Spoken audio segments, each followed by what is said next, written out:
Hello everyone. आप सबको पता है जैसे कि आपके प्रैक्टिकल एग्ज़ाम होने हैं, तो प्रैक्टिकल एग्जामिनेशन के अंदर एग्ज़ामिनर जो भी आएंगे वो आपको क्या करेंगे, आपको सबसे पहले अपनी फ़ाइल जो है वो प्रॉपरली मेंटेन्ड होनी चाहिए। आपकी पांचों के पांचों प्रैक्टिकल्स जो हैं वो उसके अंदर होने चाहिए। आपका बाहर का कवर जो है वो प्रॉपरली डेकोरेटेड होना चाहिए, जिसके अंदर आप मेंशन करेंगे साइकोलॉजी प्रैक्टिकल टॉप के अंदर, और उसके नीचे आप मेंशन करेंगे आपकी जो क्लास है। अगर आपकी बीकॉम है तो बीकॉम सीएवी लिखेंगे, बीबीए है तो बीबीए थर्ड सेमेस्टर है तो थर्ड सेमेस्टर लिखेंगे, अगर आपकी बीएमसी है तो बीएमसी फर्स्ट सेमेस्टर वो आप उसके अंदर मेंशन करेंगे। एंड साथ में नीचे अपना नाम लिखेंगे, name, college roll number, university roll number, and last के अंदर government PG college Ambala cantt आप ये मेंशन करेंगे। तो आपकी एक पूरी फाइल तैयार हो जाएगी जिसके अंदर आपका इंडेक्स लगा होगा और उसके अंदर मेरे सिग्नेचर होंगे। अगर मेरे सिग्नेचर नहीं है तो उसका जवाब आप एग्जामिनर को देंगे कि मेरे सिग्नेचर क्यों नहीं है। अब उसके बाद आपको एग्जामिनर जो है वो पूछेगा कि आपके 5 प्रैक्टिकल कौन कौन से हैं। तो आपको पता होना चाहिए कि आपके कौन से 5 प्रैक्टिकल रवि सर ने कराए हैं या गौरी सर ने कराए हैं। तो आपको पांचों प्रैक्टिकल के नाम पता होने चाहिए। आपको साथ में ये पता होना चाहिए कि वो किस ऑथर ने लिखा है, कब लिखा है और कौन से ईयर में मैन्युफैक्चर किया है टेस्ट, वो सारी डिटेल्स आपके पास पता होनी चाहिए। देन एवरी प्रैक्टिकल की आपको इंट्रोडक्शन पता होना चाहिए। जैसे इमोशन का अगर आपका पहला प्रैक्टिकल है तो आपको इमोशन के बारे में पता होना चाहिए।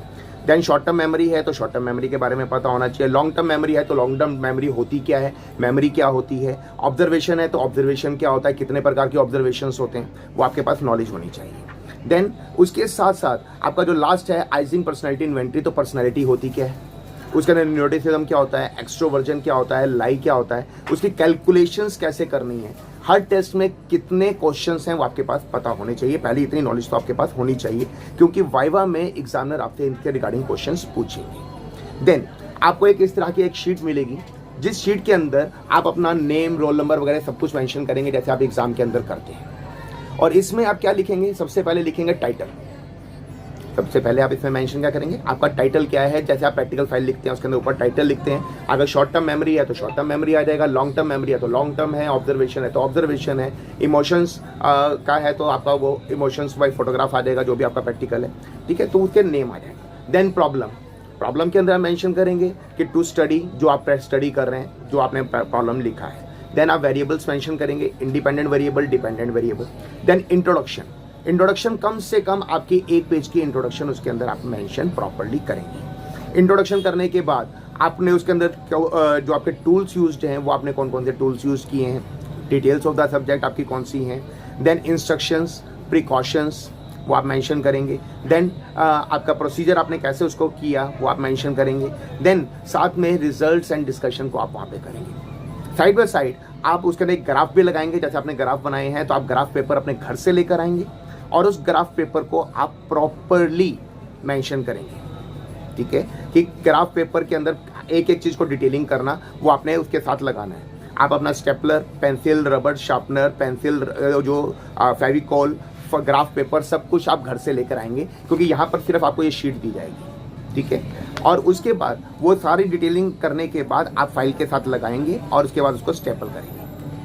दूसरी बात, आपके पास जो क्वेश्चनिंग होगी वो हर चीज़ से रिलेटेड हो सकती है, आपके सब्जेक्ट से रिलेटेड भी हो सकती है, ठीक है, क्योंकि प्रैक्टिकल से रिलेटेड के साथ साथ जो आपका सेमेस्टर यानी जो मिड टर्म एग्जाम आया था उससे रिलेटेड क्वेश्चनिंग भी आपकी होगी। ये बात समझिएगा और ये बात समझिए कि ये प्रैक्टिकल बहुत इंपॉर्टेंट है क्योंकि इसके नंबर जो हैं वो आपके पास एग्जाम में जुड़ने हैं और ये नंबर जो बीए क्लास के बच्चे हैं उनके 50 मार्क्स का अप्रॉक्सीमेटली प्रैक्टिकल है, ठीक है, टोटल होगा इंटरनल असेसमेंट वगैरह सारा कुछ मिलाकर, ठीक है। और जो बीएमसी और बाकियों का है उनका अप्रॉक्सीमेटली 35 मार्क्स के करीब का है, 25 to 30 के करीब का है। तो आपको ये पता होना चाहिए कि ये काफ़ी मेजर अमाउंट है जो आप सबके लिए है। तो आपको ये सारी चीज़ें पता होनी चाहिए। टाइटल होता क्या है, प्रॉब्लम क्या होती है, वेरिएबल्स क्या होती है, उनकी डेफिनेशन पता होनी चाहिए, ठीक है। देन हाइपोथेसिस क्या होता है ये पता होना चाहिए।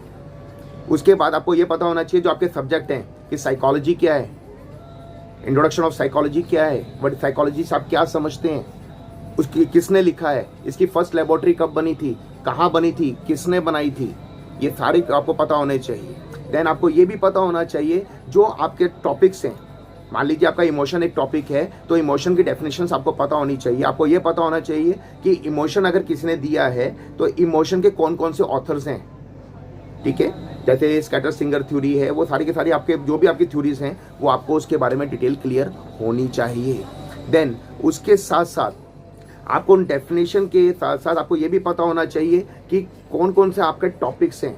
आपको पांचों के पांचों प्रैक्टिकल के नाम टिप्स पे होने चाहिए उन विद ऑथर नेम। तो ये बात मैं फिर दोबारा से रिपीट कर रहा हूँ, ये प्रैक्टिकल बहुत इंपॉर्टेंट है और ये आपकी स्कोरिंग को बढ़ा भी सकता है और कम भी कर सकता है। अगर आप अच्छा परफॉर्म करेंगे तो full out of full marks आते हैं। अगर आप अच्छा परफॉर्म नहीं करेंगे, आपने प्रैक्टिकल फाइल्स नहीं बनाई हैं, आपने सिग्नेचर नहीं कराए हैं, तो आपके मार्क्स मिनिमम पे जाएंगे। तो ये टोटली डिपेंड्स ऑन यू कि आप कैसा परफॉर्म करते हैं और मैं उम्मीद करूंगा कि आप बहुत अच्छा परफॉर्म करेंगे। Best of luck from my side. और जिन बच्चों ने फाइल नहीं बनाई है उनके लिए best of luck for next year, ठीक है, ताकि वो अगले साल आएँ और डिटेन होकर अगले साल पेपर दें, ठीक है। तो ये बात आपको समझनी है कि प्रैक्टिकल बहुत इंपॉर्टेंट है और वहाँ पर आपका प्रॉपर एग्ज़ाम होगा, तो इसलिए क्लियरली इसको कवर अप करना है, ठीक है। मैं उम्मीद करता हूँ जो मैंने ये वीडियो बना रहा हूँ ये आपको समझ में आएगी और आप इसके अकॉर्डिंगली अपने आप को वर्कआउट करेंगे। Thank you.